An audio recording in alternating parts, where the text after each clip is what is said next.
Cruise was the first robotaxi company allowed to pick up paying passengers in San Francisco, and the first to have its license revoked after an accident where its self-driving vehicle dragged a pedestrian.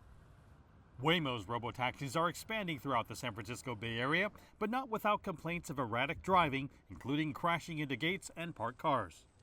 So one key piece of driving together with other humans is to behave in a way which is predictable for other humans, right? So all the other traffic participants rely on their experience with other humans to drive safely. And so we try to mimic that behavior as much as we can within the boundaries of a safe system. Silicon Valley company Niro was one of the first companies to achieve fully autonomous vehicle operations in 3 U.S. states: California, Arizona, and Texas. At a recent Autonomous Vehicle Tech Expo, Schwartz showed examples of Niro's autonomous vehicles negotiating with human drivers at four-way stops. But autonomous vehicles also need to be able to react to humans breaking the rules. There are driving situations every day which are contradictory, and humans don't follow the rules all the time, but we want to be safe at all times. This means if, for example, a cyclist approaches us in the wrong direction at the wrong side of the road, we still need to be safe. So we need to anticipate and detect this behavior and then create the best possible driving trajectory in that very moment.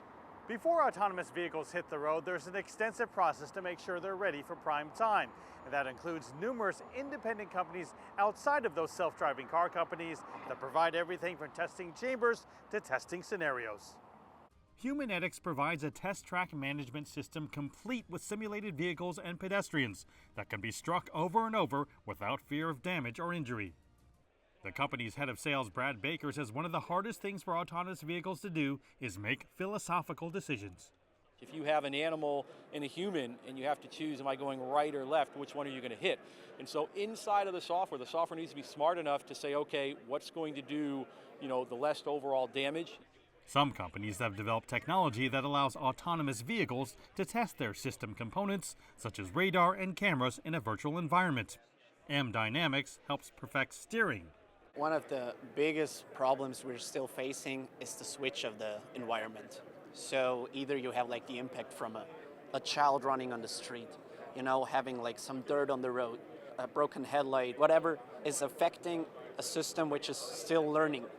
So while autonomous vehicles seek to replace people at the wheel, they're still in search of more human-like judgment to achieve that goal. Mark New, CGTN, Santa Clara, California.